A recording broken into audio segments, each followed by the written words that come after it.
We're in Ephesians 4. Paul has just told us that the church will be the instrument that God shows his glory to kingdoms and principalities and the whole earth. The church. Ephesians 4, he's going to tell us what that church is going to be like and how it's going to work. I'm Joel Fieri. This is Dad Hat Devotionals. We're back and continuing to look at the book of Ephesians. And we are on chapter 4. And here we go. Starting in verse 1. It's talking about unity and maturity in the body of Christ. Paul starts, verse 1. As a prisoner for the Lord, then, I urge you to live a life worthy of the calling you have received. Be completely humble and gentle. Be patient, bearing with one another in love. Make every effort to keep the unity of the Spirit through the bond of peace. There is one body and one Spirit, just as you were called to one hope when you were called. One Lord, one faith, one baptism, one God and Father of all, who is over all and through all and in all. Okay, so this is what the church is. This is the definition of what the church is. It's the keeping the unity of the Spirit through the bond of peace. Now remember, Paul just got through telling us that he extended grace to the Gentiles. There's no such thing anymore as Jew or Gentile, male or female, Greek or whatever. Everything for the purposes of salvation. There is no more separation based on anything. Those walls have been broken down. All can come near and become the church. And the church is going to be that expression that God uses to amplify his glory throughout the heavens and the earth. And now this is why he's telling this is how you're going to do it. And this is so important that we get this right, because we're plan A. This has been the plan from the beginning. So we better get this right. He talks about him as a prisoner of the Lord, urging you to live a life worthy of the calling you have received. That's the calling we have received, to be the church, to be God's representative. But we didn't do it ourselves. It was through Jesus. So we've got to be completely humble and gentle, being patient, bearing with one another in love, making every effort to keep the unity of the Spirit through the bond of peace. And then here's the great theological statement. There is one body, the church, and one Spirit, the Holy Spirit that indwells us and enables us to be that church. And just as you were called to one hope, that's our only hope. Jesus is our only hope when we were called. That one Lord is Jesus. That one faith is in him. One baptism. That's kind of controversial. But to me, that means when you came to Jesus, when you received his forgiveness, you were baptized. One baptism. One God and Father of all, who is over all and through all and in all. So there's just one thing going on here. This is God's one plan to reveal his glory throughout the heavens and the earth. How does he do that? To each one of us, grace has been given as Christ apportioned it. This is why it says, when he ascended on high, he took many captives and gave gifts to his people. Okay, so through that Spirit that's going to enable us to keep that unity of the Spirit and be unified, which Jesus back in John, when we were looking at John, was telling us our unity is going to be the thing that tells the whole world that Jesus is sent by the Father.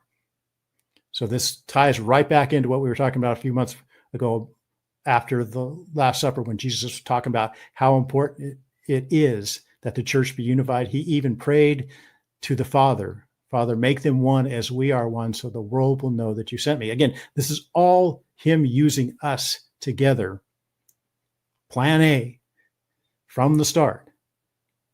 We together as a church, as a body, are going to let the rest of the world know that Jesus was sent by God. Okay? And he's going to give gifts to his people to enable us to do this. This is how it's going to work. We're going to be gifted by the Holy Spirit, gifted by God to work this out. So, verse 9, what does he ascended mean except that he also descended to the lower earthly regions? He who has descended is the very one ascended higher than all the heavens in order to fill the whole universe. Again, this is where this message is going. It's not just going here on earth, it's going to the heavens, to the whole universe, according to Paul. So apparently what we do here as a church on earth is going out to the whole universe. Sounds like it. Verse 11, so Christ himself gave the apostles, the prophets, the evangelists, the pastors and teachers to equip his people for works of service. Okay, so these are the gifts that he's talking about, and these are the leaders of our church. This is how important it is for leaders to get this right. The apostles, the prophets, the evangelists, the pastors and teachers to equip people for works of service. So it's all directed at the church. Okay. This is their responsibility to teach us and equip us with these things through the gifts they've been given, so that the body of Christ may be built up until we all reach unity. There's that word again, unity, in the faith and in the knowledge of the Son of God, and become mature, attaining to the whole measure of fullness in Christ. There's that unity that's so important. And he likens it to a body that's growing. A body starts out small and grows, just like Jesus, when he came in the form of a man, came as a fetus, started growing in the womb, and then was born and started growing outside the womb. That's the model we have. Okay. But then, chapter 14, we will no longer be infants. Okay. Just as Jesus grew in manhood, and just as a body grows into manhood or womanhood, we're no longer infants. There's nothing sadder than someone who's never, through some disability or some tragedy, has never gone beyond infant stage. That's sad to us because we all need to get out of that infant stage, and that's part of life. We need to leave that behind. So we're not going to be infants. We're not going to be tossed back and forth by the waves and blown here and there by every wind of teaching and the cunning and craftiness of people in their deceitful scheming. Okay, so there's going to be resistance to this.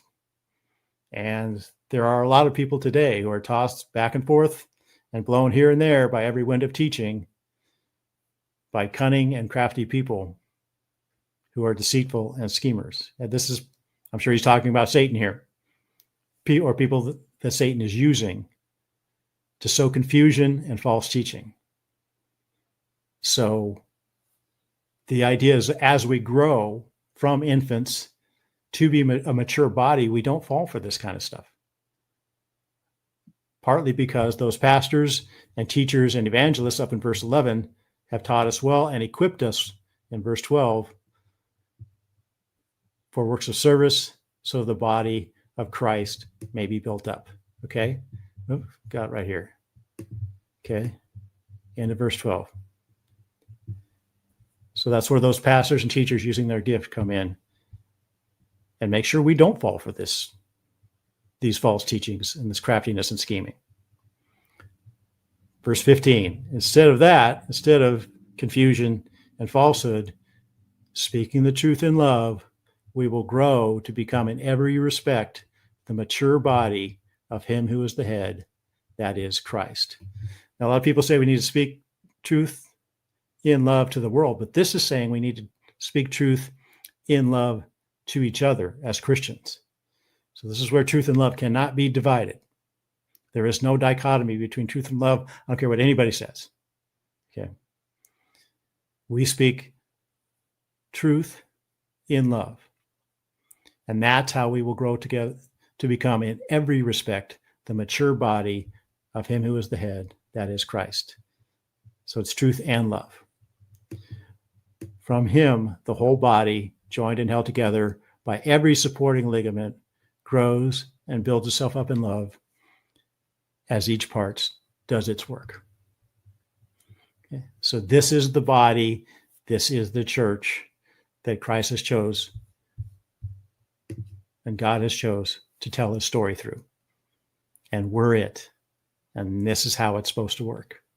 This is how it's put together. It's put together like a body.